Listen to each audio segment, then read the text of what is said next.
Buenos días, hermanos. Estamos contentos que nuevamente nos esté acompañando por este medio.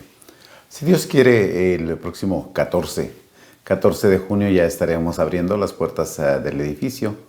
Han sido 3 meses en que hemos estado alejados físicamente, pero vamos a poder acercarnos un poquito más siguiendo las instrucciones del gobierno. Así que el día 14 empezamos y le agradecemos el que nos esté sintonizando por este medio. Vamos a seguir transmitiendo para poder llegar a aquellos hermanos que todavía son hermanos de alto riesgo, hermanos que tienen algunas necesidades todavía de quedarse en casa. Vamos a seguir transmitiendo, pero ahora lo vamos a hacer después a las 4:30 de la tarde. A las 4:30 de la tarde. Gracias, amigos, también que nos han estado siguiendo durante este tiempo. Estamos contentos de que juntamente con nosotros estudie la palabra de Dios. Vamos a estudiar el tema de la unidad.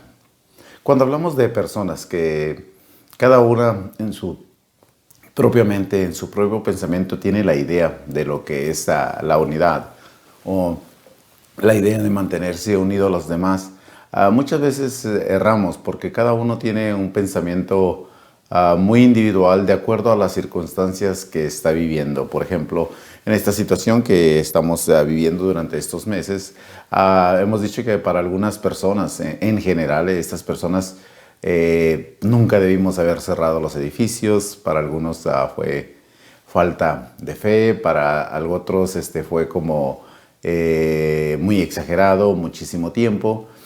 Para otros aún todavía no es el tiempo, no es el lugar, y personalmente quiero decir, respeto lo que cada uno piensa, porque cada uno está viviendo una circunstancia diferente respecto al trabajo, respecto a la enfermedad, respecto a familiares y conocidos. Pero como cristianos estamos llamados a tener una misma mente, a tener un mismo parecer, en el sentido del servicio al Señor, en el sentido de cuidarnos unos a otros, en el sentido de respetarnos unos a otros.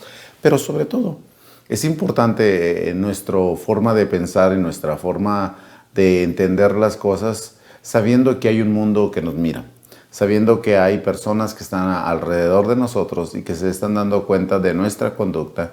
Y nuestra predicación debe ser una predicación donde la unidad es la base principal de nosotros como cristianos, o es una de las bases principales de nosotros como cristianos. Dice Juan en el capítulo 17, específicamente en el versículo 21 de esa hermosa oración hermosa y a la vez triste oración que Jesús hace, dice, para que todos nosotros seamos uno como tú, Padre, en mí y yo en ti, que también ellos sean uno en nosotros. Pero me gusta esta parte para nosotros entenderla. Dice, para que el mundo crea, dice, que tú me enviaste. Cuando nosotros estamos escuchando esta oración del Señor Jesucristo, y si leemos del versículo 20 en adelante, dice, mas no ruego solamente por estos, refiriéndose a aquellos que estaban vivos en aquel tiempo, posiblemente directamente los apóstoles, dice, sino también a los que han de creer en mí, dice, por la palabra de ellos, para que todos sean uno como tú, Padre, en mí y yo en ti, para que también ellos sean uno en nosotros, para que el mundo crea que tú me enviaste. La gloria que me diste, dice, la gloria que me diste yo les he dado para que sean uno como nosotros somos uno, yo en ellos y tú en mí, para que sean perfectos en unidad, para que el mundo conozca que tú me enviaste y que los has amado a ellos como también me has amado a ti. Entonces el propósito de esta oración es de que tú y yo seamos solamente un solo parecer, como es el Padre y el Hijo, y el resultado final o el deseo de esta unidad es demostrar al mundo que Dios es, que Jesús es, que existe, y lo va a conocer por medio de nuestra conducta. Por eso la Escritura se preocupa por enseñarnos cómo se lleva a cabo esta unidad. La Escritura nos enseña cómo debes buscar nosotros estar unidos. Y el apóstol Pablo, escribiendo a la iglesia en Corinto, una iglesia que tenía muchas luchas, muchas pruebas para mantenerse unido, dice, les explica de una manera sencilla, de una manera clara. Le dice en 1 Corintios, en el capítulo 12, en el versículo 12, para que así, dice, como todo el cuerpo es uno y tiene muchos miembros, pero todos los miembros del cuerpo, siendo muchos, son uno solo en el cuerpo, así también, dice, Cristo. Nosotros somos parte de un cuerpo. Y sigue diciendo la Escritura, si nosotros leemos, dice, porque si no somos manos, no somos del cuerpo, pregunta. Por eso no somos del cuerpo, porque no somos ojos, no somos del cuerpo. Si todo fuese ojo, ¿dónde estaría el oído? Si todo fuese oído, ¿dónde estaría el olfato? Porque si todos fueran un solo miembro, ¿dónde estaría el cuerpo? Y especifica el versículo 20 del capítulo 12, primero a los Corintios, dice, pero ahora son muchos los miembros, pero el cuerpo, dice, es uno solo. Ni el ojo le puede decir a la mano, no te necesito, ni tampoco la cabeza a los pies, no tengo necesidad de vosotros. Entonces estamos hablando de que como el cuerpo es uno solo, nosotros como iglesia, como familia, como cuerpo de Cristo, debemos mantenernos unidos. Ni uno puede decir que no necesita de otros. Cada uno hace una función donde hemos sido puestos.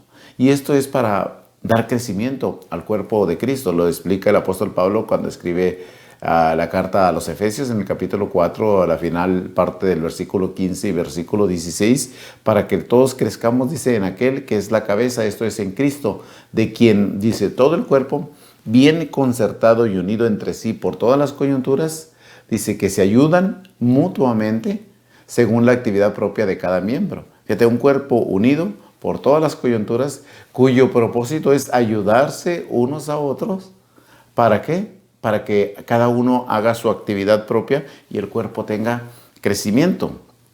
De esa manera, cuando nosotros trabajamos en unidad, cuando nosotros caminamos juntos, estamos entonces nosotros creciendo, entonces nosotros seremos completos, según nos dice la Escritura en Colosenses capítulo 2, versículo 10, dice, y vosotros estáis completos en Él, que es la cabeza de todo principado y potestad. Entonces, ese trabajo de unidad es un trabajo individual.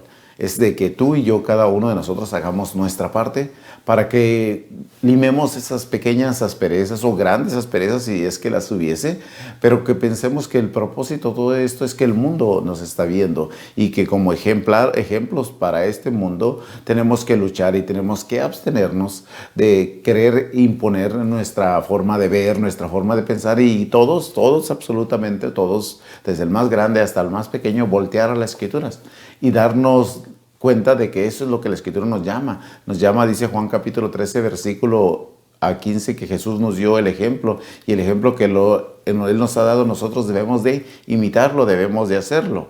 Nosotros recibimos la instrucción de parte de Dios para entender cómo debemos nosotros buscar esta unidad. Dice, lo que hemos visto y oído de Él, eso anunciamos, para que también, dice, vosotros tengamos comunión con nosotros y nuestra comunión verdadera con el Padre, dice, y con el Hijo. Además, sobre todas las cosas, la Escritura nos dice en Juan capítulo 13, versículo 34, un mandamiento nuevo os doy, que os améis unos a otros. Entonces, la unidad es un mandamiento directo de parte del Señor Jesucristo, un mandamiento directamente de parte de Dios. Un mandamiento nuevo os doy, que os améis unos a otros como yo os he amado. También os améis unos a otros.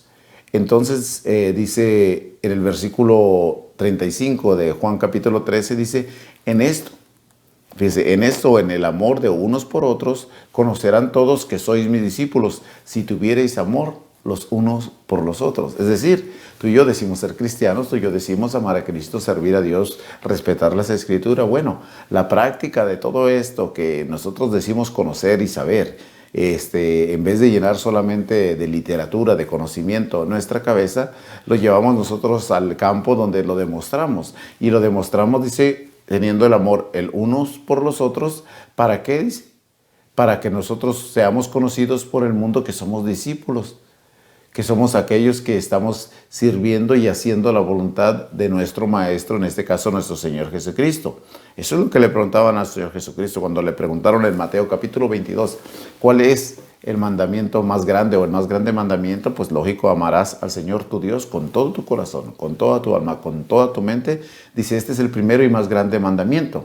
La pregunta, fíjese lo importante que es lo que estamos hablando, porque la pregunta solamente era una, ¿cuál es el más grande mandamiento? Jesús da la respuesta, es amar al Señor tu Dios por sobre todas las cosas. Pero Jesús mismo, sin que se le pregunte, agrega, porque conocía la intención del corazón de la pregunta, porque sabía lo que querían y estaban buscando. Y les dice, y el segundo es semejante amarás a tu prójimo. Y aquí es donde pone el estándar. El estándar, cuando decimos que no sabemos cómo debemos amar a los demás, el estándar lo está poniendo aquí. Como a vosotros mismos. Es decir, como usted se ama, como nos amamos nosotros, como nos cuidamos nosotros, como deseamos lo mejor para nosotros, es lo que debemos desear por nuestro prójimo, es lo que debemos de desear por los demás, es lo que debemos de buscar que los demás tengan. Por eso usted mira y voltea y mira la iglesia del primer siglo, y dice la Escritura en Hechos que la iglesia era de una sola misma mente, que tenía todas las cosas en común, que no había necesidad de nada porque todos estaban al pendiente.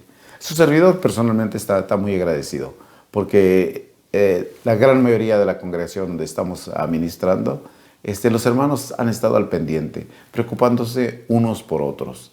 Eso es trabajo de unidad, eso es buscar estar todos bien concertados. Sí, hay algunos que de alguna manera les cuesta difícil estar separados por tanto tiempo, y seguimos trabajando, pero todos con una misma mente, con un mismo parecer. Porque sabemos que si la casa se divide, entonces no va a permanecer. Es lo que enseña nuestro Señor Jesucristo en Lucas capítulo 11, en el versículo 17. Dice, mas conociendo los pensamientos de ellos, les dijo, todo reino dividido contra sí mismo no es asolado, dice. Y una casa dividida contra sí misma cae. Entonces Jesús presenta esta opción que nosotros tenemos. La opción es de estar unidos y mantenernos fuertes, seguir adelante, o si nos dividimos, entonces todo se va abajo. Esta no es una lucha nueva. El cristiano y las congregaciones en todas partes y en todo lugar van a tener estas mismas luchas. Inclusive en los hogares, en las familias, van a tener esta misma. Y este principio es válido para todos. Divididos entre nosotros mismos, podemos ser destruidos. Por eso aquella frase, cuando quiere hablar, divide y vencerás. En el libro El arte de la guerra, escrito de Sun Tzu, el arte de la guerra, uno de los puntos, de los 13 puntos que él trata en ese libro es, si logras dividir a tu enemigo, ya ganaste. El adversario sabe eso. El adversario sabe que si logra poner una familia contra otra familia, un hermano contra otro hermano, el padre contra el hijo contra el padre, el esposo contra la esposa, si logra hacer esta división, si logra meterse en medio, entonces puede destruir.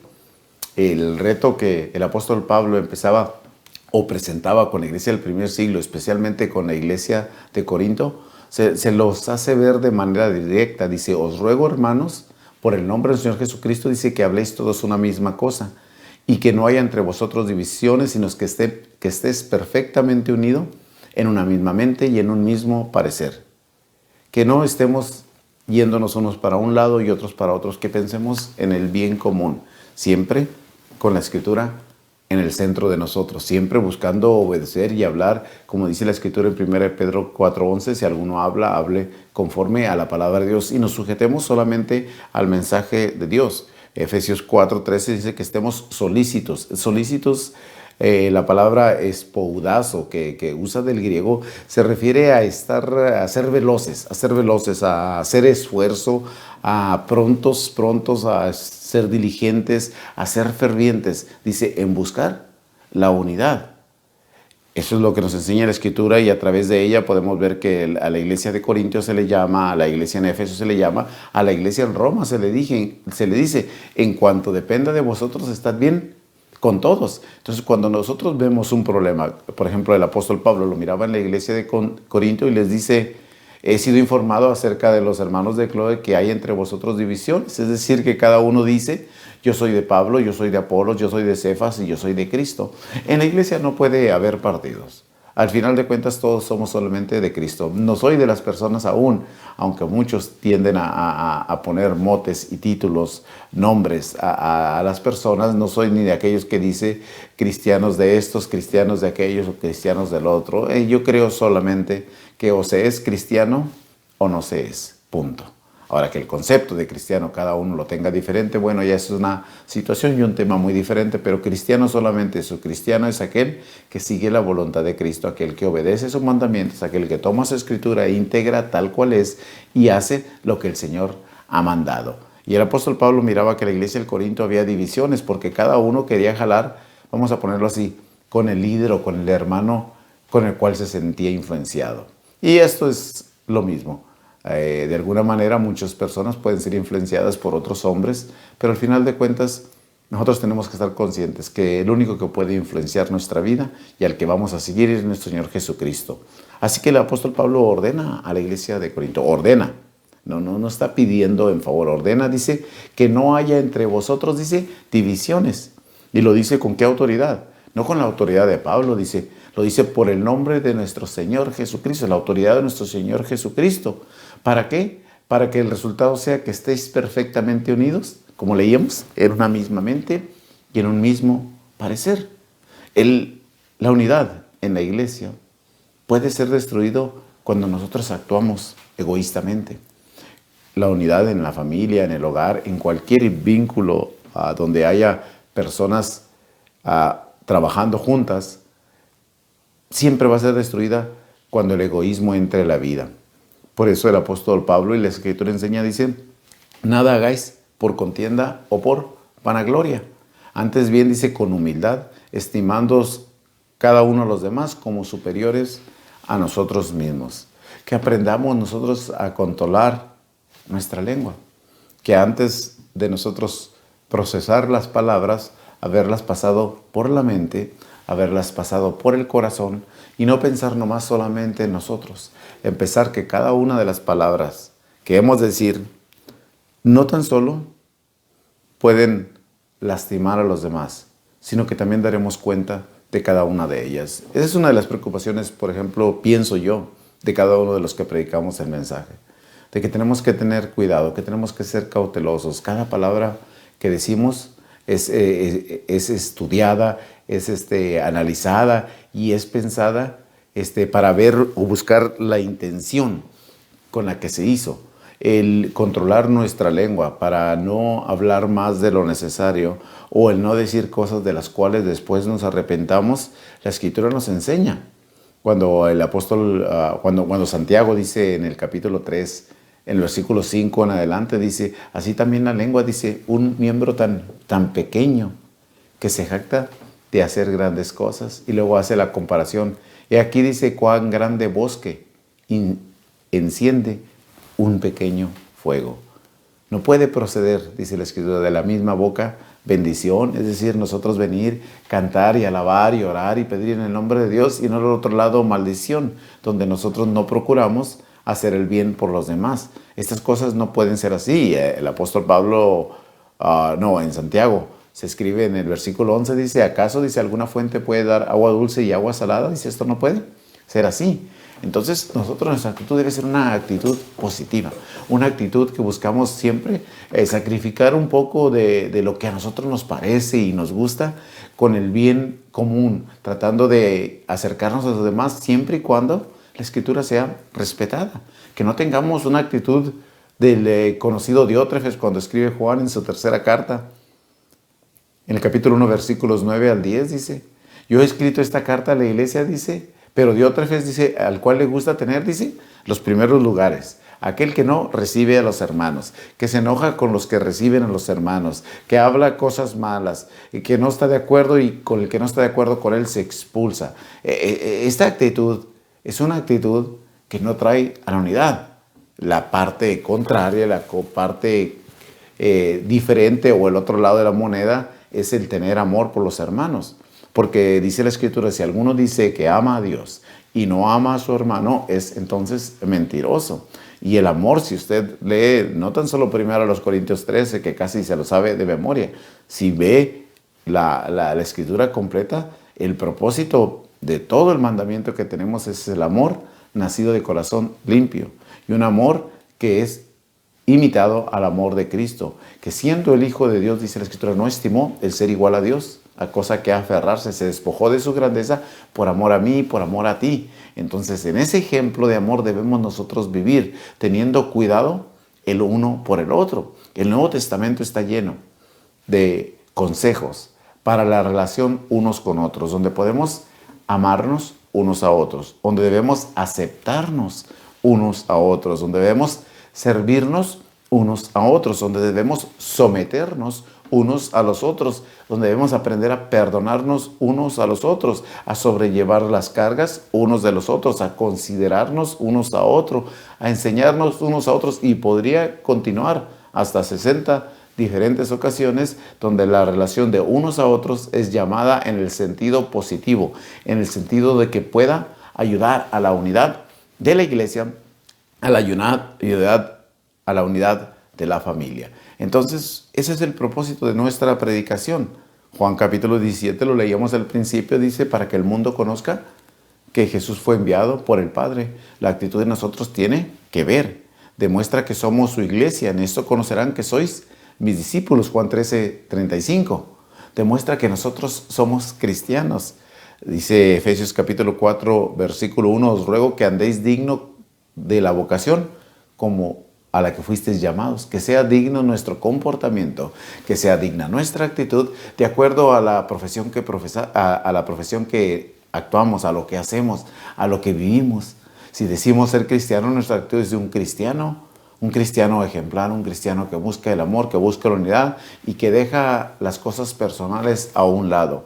Esto va a dar un crecimiento, porque dice la misma escritura donde leíamos que el cuerpo, bien concertado y unido entre sí, recibe crecimiento para edificación.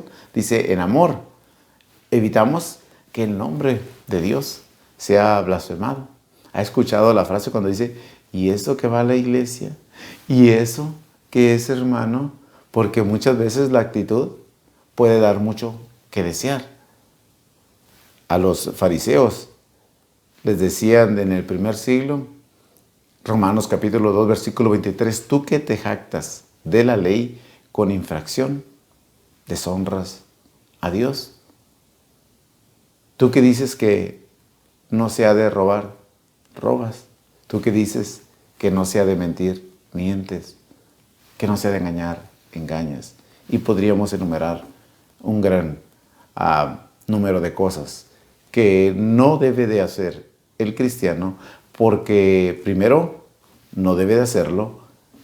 El Señor es testigo y está dándose cuenta, aunque ningún hermano lo esté viendo, pero sobre todo también demuestra cómo hemos nosotros aprendido de nuestro Señor, cómo hemos aprendido de las Escrituras para actuar diferente. Para el mundo es tomar ventaja, para el mundo es siempre sacar provecho de cada situación. Para nosotros, cada actitud, cada comportamiento es visto, si no por nuestros hermanos, si no por nuestros hijos, si no por nuestro cónyuge, es visto definitivamente por Dios. Y Dios es el que va a juzgar si verdaderamente nosotros andamos en sus caminos, y nos va a poner en balanza para ver a dónde se va el peso de nuestro trabajo. Entonces, cuando nosotros buscamos esa unidad, no tan solo ayudamos al bien común de la iglesia o de la familia, también nos fortalecemos para resistir la prueba. ¿Por qué? Porque nos ayudamos unos a otros, dice Eclesiastés 4:12. Y si alguno prevaleciere contra otro, dos le resistirán. Y cordón de 3 dobleces, dice, no se rompe tan pronto. Entonces, cuando tú y yo y todos trabajamos unidos, aunque el adversario nos empuje, aunque el adversario nos jale, aunque nos quieran destruir, tomados de la mano todos podemos caminar hacia la meta.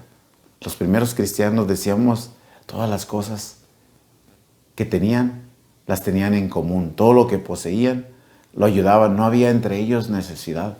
Imagínate qué tan convencido estaba su mente y su corazón, que eran capaces de despojarse de todo lo que ellos decían. Ahora, no se trata de vende tu casa, vende tu carro, quédate sin nada. Se trata de lo que bendición que Dios te ha dado, de lo que el Señor te ha proveído, que tú no te olvides de ayudar, de estar cerca de tu hermano. Eso demuestra que hay unidad, eso demuestra que hay preocupación, que hay cuidado. Filipenses 1:27, que nos comportemos como es digno. Comportarnos como es digno es actuar haciendo las cosas y no solamente predicándolas, o no solamente hablándolas. No llevamos el nombre de cristianos solamente por ser un hombre. No, lo llevamos porque es una forma de vivir. Me gusta esa frase, la escuché de un joven llamado Sinué, allá de Laredo, y se me quedó en la mente. El cristianismo es la forma de vivir. la forma de vivir en este mundo, la forma de desenvolvernos en nuestras relaciones unos con otros, la forma de vivir como iglesia. A pesar de que la sociedad y el mundo nos atrae a mucha maldad, a ser como ellos, nosotros nos apartamos y vivimos como familia buscándonos unos a otros, estando al pendientes unos por otros y viviendo la vida que a Dios le agrada, porque de esta manera demostramos ser sus discípulos, de esta manera demostramos ser cristianos, de esta manera podemos convencer más al mundo, o para que el mundo vea y sea convencido de parte de Dios de que esta es la mejor opción que puede tener en su vida. Deseamos, hermano, que tú y yo hagamos todo el esfuerzo, todo lo que esté de nuestra parte en cuanto dependa de nosotros, estar unidos en una sola misma mente y en un solo mismo parecer. Que nada ni nadie nos separe, a pesar de que tenemos diferentes formas de pensar, que crecimos muchas veces en culturas diferentes, que venimos con diferentes gustos. Al final de cuentas, cuando venimos a los pies del Cristo, dejamos de ser, como alguna vez dije, ya no eres tú salvadoreño, guatemalteco, ya no soy mexicano, ahora somos simplemente cristianos. Y nuestra mente ha sido transformada y nuestro corazón ha sido cambiado y buscamos el bien común. Ya no me satisface solamente tener las cosas que a mí me hacen falta. También quiero que mis hermanos la tengan. También quiero que mi familia no carezca de ellas. Y esto requiere que yo haga mi parte, que yo haga el esfuerzo de buscar la unidad. Es la mejor manera y es el sermón más bonito que podemos predicar. Que el Señor les bendiga, hermanos, y les cuide. Y si Dios quiere, nos vemos en esta tarde. Hasta pronto, hermanos.